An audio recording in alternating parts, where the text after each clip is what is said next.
السلام علیکم ورحمۃ اللہ وبرکاتہ نحمدہ ونصلی علی رسولہ الکریم۔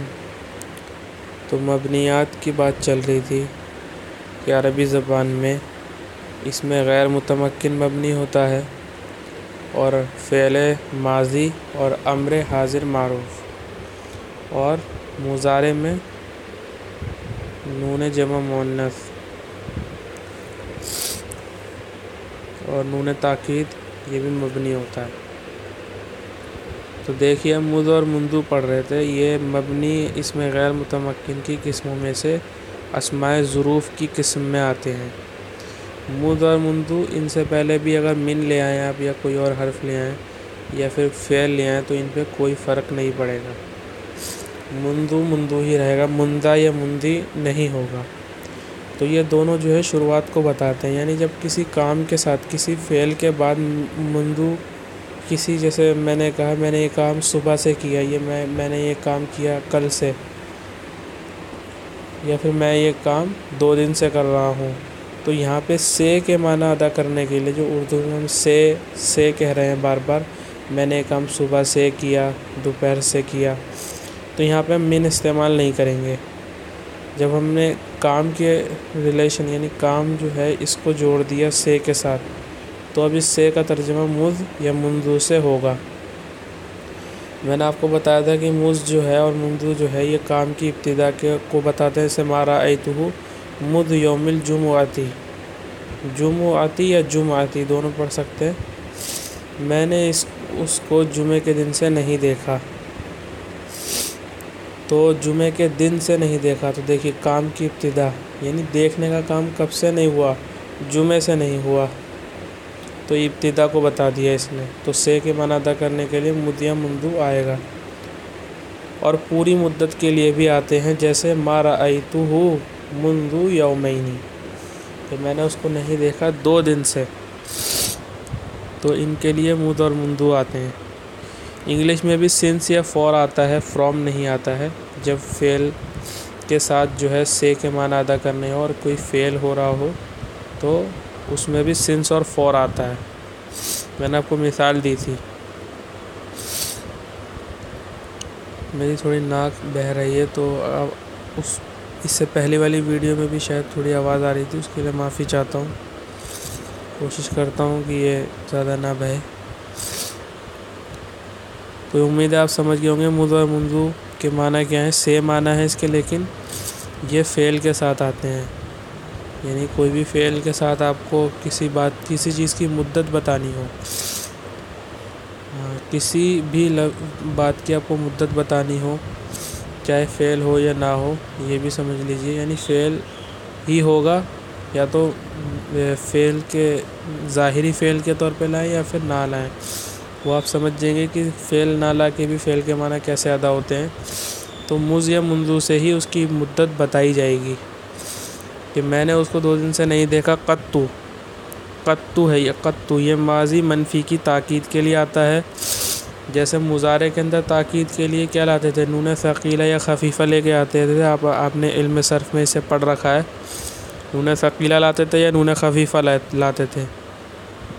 لیکن اگر مجھے ماضی میں یہ کوئی بات بتانی ہے اور اس میں تاکید پیدا کرنی ہے کہ میں نے وہ کام ہرگز نہیں کیا یا بالکل بھی نہیں کیا، کبھی نہیں کیا، تو اس تاکید کو لانے کے لیے قط استعمال کرتے ہیں۔ قط یہ ماضی منفی کی تاکید کے لیے آتا ہے، جیسے ما ضربتہ قط، میں نے اس کو ہرگز نہیں مارا، یا میں نے اس کو کبھی نہیں مارا، تو یہ تاکید کے لیے آتا ہے۔ اعوذ یہ مستقبل منفی کی تاکید کے لیے آتا ہے، جیسے لا اضربہ اعوذ، میں اسے کبھی نہیں ماروں گا، میں اسے کبھی نہیں ماروں گا۔ دیکھیے اس میں بھی نہ ہونے کے معنی پائے جاتے ہیں، اور یہ بھی نہ ہونے کے معنی دیتا ہے، یعنی یہ بھی تاکید ہے، یہ بھی تاکید ہے، لیکن نیگیٹو تاکید ہے، نہ کرنے والی۔ اور لا یضربن، آپ سوچیں گے اعوذ کیوں لائے جب ہمارے پاس نون ثقیلہ ہے، تو نون ثقیلہ اور خفیفہ پازیٹیو تاکید کے لیے آتے ہیں، یعنی ایسی تاکید ہوتی ہے جس میں نیگیٹیوٹی نہیں ہوتی ہے، یعنی نہ ہونا نہیں ہوتا بلکہ ہونا ہوتا ہے، اور اعوذ اس تاکید پہ آئے گا جس میں نہ ہونا پایا جائے. یعنی یہ مستقبل منفی کی تاکید کے لیے آتا ہے. منفی کا مطلب ہے نہ ہونا، نفی ہونا کسی چیز کی. لا اضربہ اعوذ، میں اسے کبھی نہیں ماروں گا. قبل اور بعد جب مضاف ہوں، یعنی ان کے بعد کوئی لفظ آ رہا ہو، جیسے آپ نے اس میں پڑھا ہے منہاج العربیہ میں بعد قلیل، تھوڑی دیر کے بعد. بعد قلیل، تھوڑی دیر کے بعد. تو اگر قلیل کو آپ حذف کر دیں، قلیل نہ بولیں، تو یہ اسی کی بات بتا رہے ہیں. جب کہ مضاف ہوں، یعنی بعد قلیل ابھی مضاف ہے یہ قلیل کی طرف.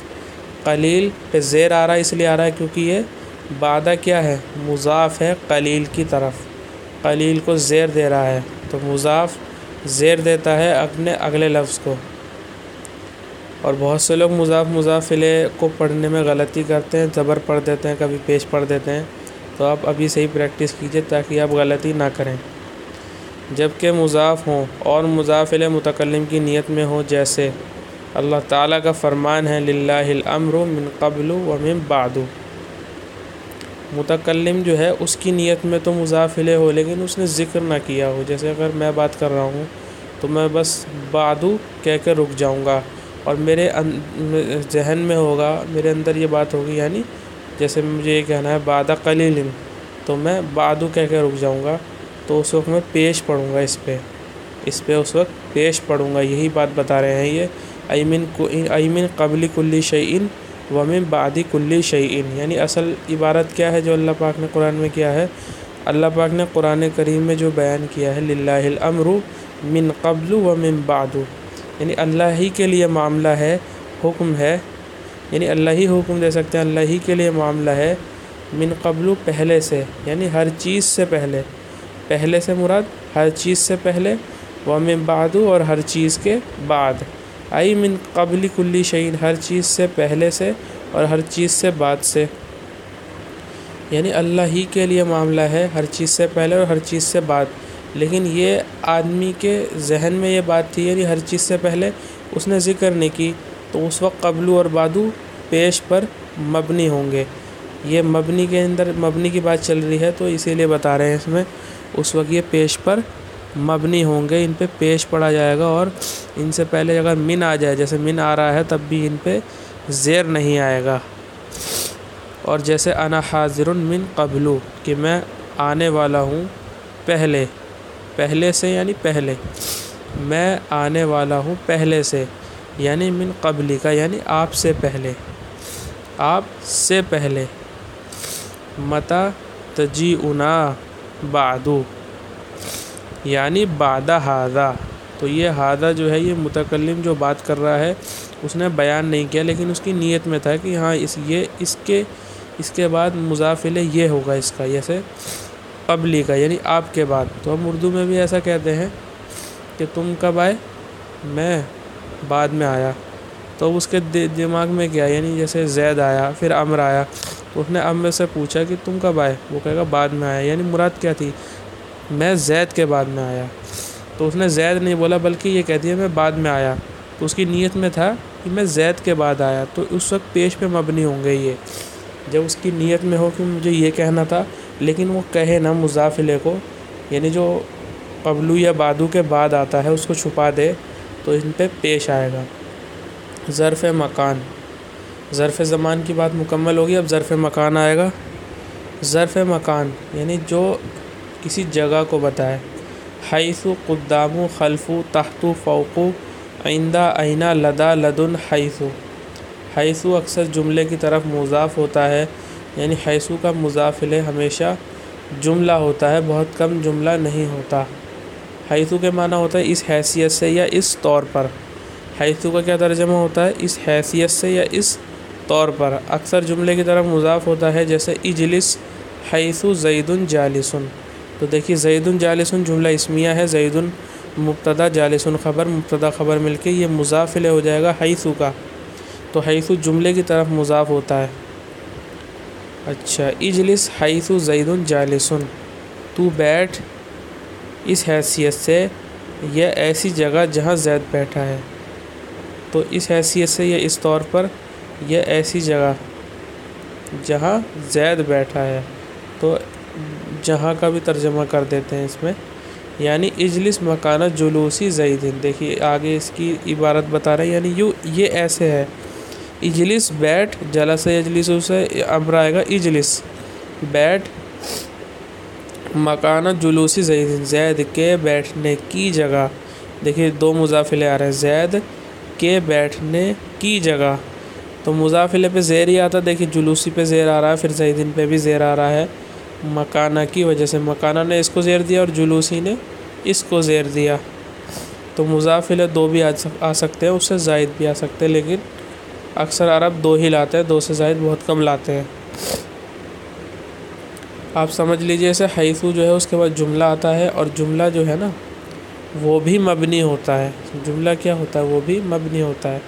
تو یہ بتا رہے ہیں، دیکھیے اجلس جو ہے یہ فعل امر ہے، اس کے بعد حیثو پہ زبر آنا چاہیے تھا، کیونکہ یہ جو ہے اس کے بعد جو بھی آتا ہے امر کے بعد وہ اس کا مفعول ہوتا ہے، آبجیکٹ ہوتا ہے، اور اس پر زیر آتا ہے، تو یہ حیثہ کے جگہ حیثو ہی پڑھیں گے کیونکہ یہ مبنی ہے، اور یہ مضاف ہوتا ہے جملے کی طرف، تو جملہ جو ہے وہ مبنی ہوتا ہے، تو اس لیے حیثو زیدن نہیں کہا بلکہ زیدن جالسن کہا ہے۔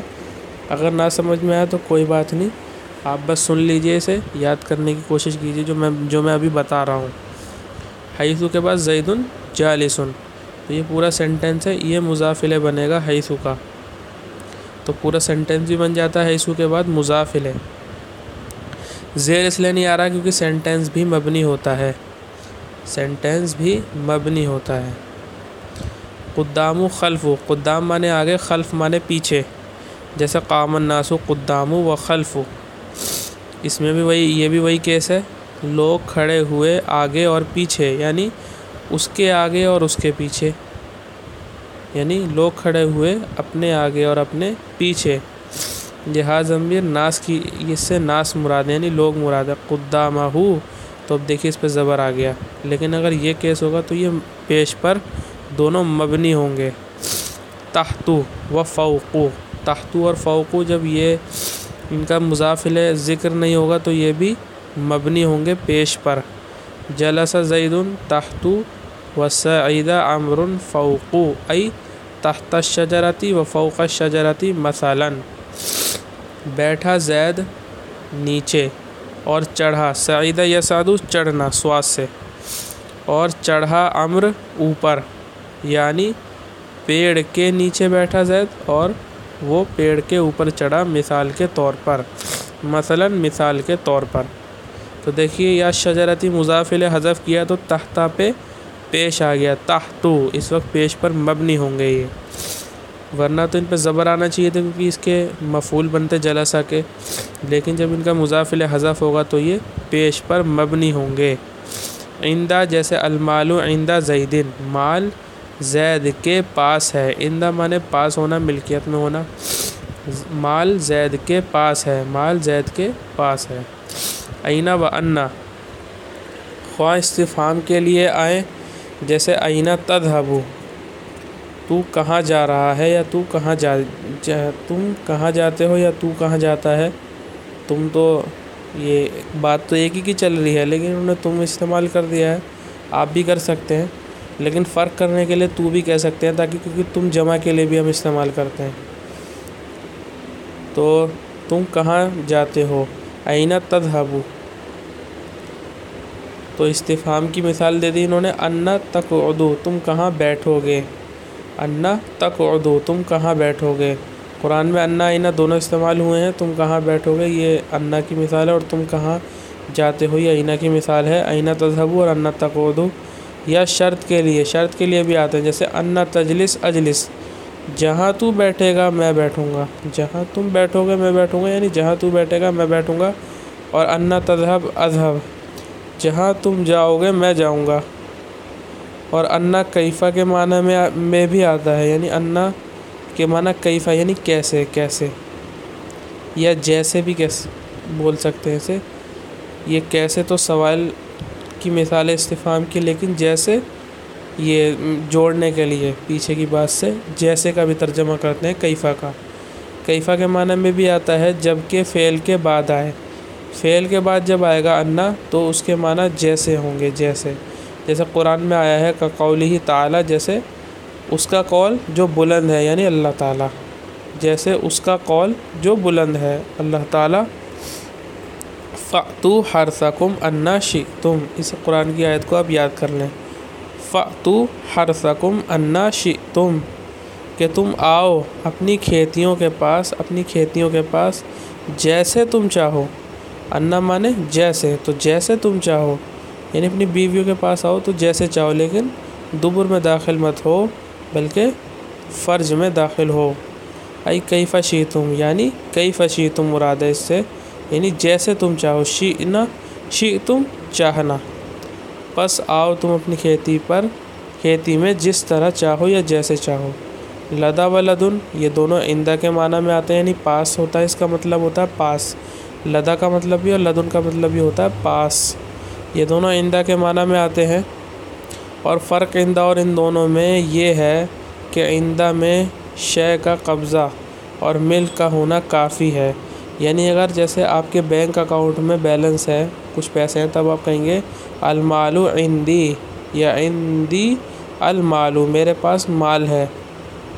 تو اب یہ آپ کے ہاتھ میں نہیں ہے لیکن آپ کے بینک میں ہے، تو آپ آئندہ استعمال کر لیں گے، یہی بتا رہے ہیں، یعنی آپ کی ملکیت میں ہے پیسہ، یعنی آپ کے قبضے میں ہے۔ ہر وقت پاس رہنا ضروری نہیں، یہ آئندہ کی بات ہو رہی ہے۔ اور جیسے مثال دے رہے ہیں، جیسے المال عند زید، مال زید کے پاس ہے، خواہ مال خزانے میں ہو یا اس کے پاس حاضر ہو۔ اور المال لدا زید اس وقت کہیں گے جب مال زید کے پاس حاضر ہو، جیسے میری جیب میں 10 روپے ہیں تو میں کیا کہوں گا، عندی 10 روبیتن، عندی 10 روبیتن، میرے پاس 10 روپے ہیں، تو اب میری جیب میں ہے تو اب میں لدا استعمال کروں گا، عندی نہیں، سوری، لدیہ 10 روبیتن، میرے پاس 10 روپے ہیں۔ بس آئندہ عام ہے اور لدا و لدن خاص ہے، یعنی آئندہ کسی بھی موقع کے لیے کہہ سکتے ہیں، لیکن لدا و لدن جب ہی کہیں گے جب آپ کے پاس وہ چیز حاضر ہوگی۔ خوب سمجھ لو فائدہ۔ قبلو، بعدو، تحتو، فوقو، قدامو، خلفو، حیثو، قطو، اوزو ضمہ پر مبنی ہوتے ہیں، پیچھے بات آ چکی ہے۔ اور ایانا، کیفا، اینا فتحہ پر مبنی ہوتے ہیں، یعنی یہ سب فتحہ ہی ان پہ آئے گا چاہے کچھ بھی ہو جائے، اور ان پہ پیش آتا ہے جب ان کا مضاف الیہ حذف ہو۔ اس پہ تو ہمیشہ ہی پیش آئے گا، اس پہ بھی، لیکن ان سب میں زبر بھی آ جاتا ہے جب مضاف الیہ ذکر ہو۔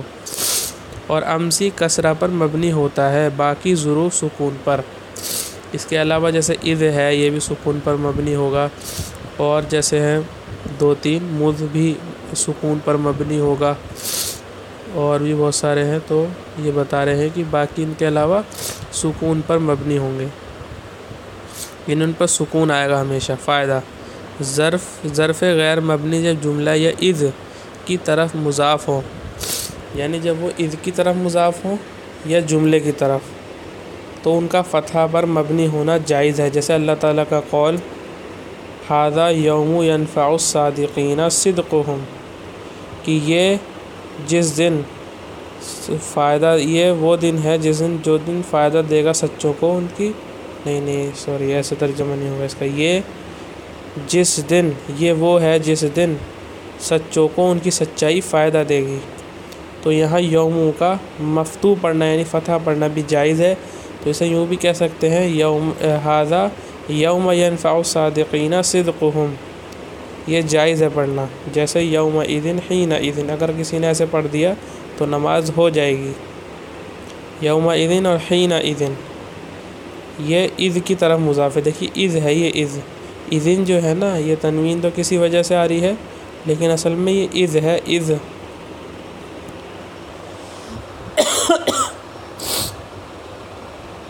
اچھا دیکھیے آگے اسماء کنایات، ابھی آج یہ مکمل ہو جائے گی یہ مبنیات کی بحث۔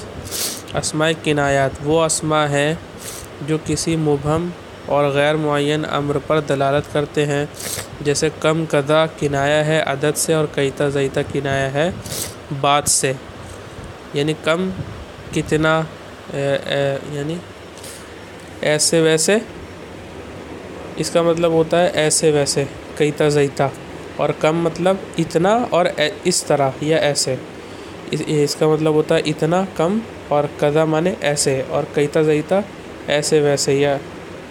تو یہ ہم بات کرتے ہوئے جب کہتے ہیں ایسے ویسے یا اس طرح اس طرح، تو یہ سب کنایا ہوتا ہے ایک طریقے سے۔ کنایا یعنی ایک اشارہ ہوتا ہے جس سے بات آدمی سمجھ جاتا ہے کہ ہاں یہ کیا کہنا چاہ رہا ہے، میں نے تو اتنا مال خرچ کیا، تو یہ کنایا ہوتا ہے۔ تو یہ بھی کیا ہوتے ہیں؟ مبنی ہوتے ہیں، یہ مبنی ہوتے ہیں۔ مرکب بنائی جیسے احد عشرہ، واو تھا بیچ میں، احد و عشر تھا، واو ہٹا دیا تو مبنی ہو گیا احد عشرہ، اور عربی سے ایسے ہی پڑھتے ہیں۔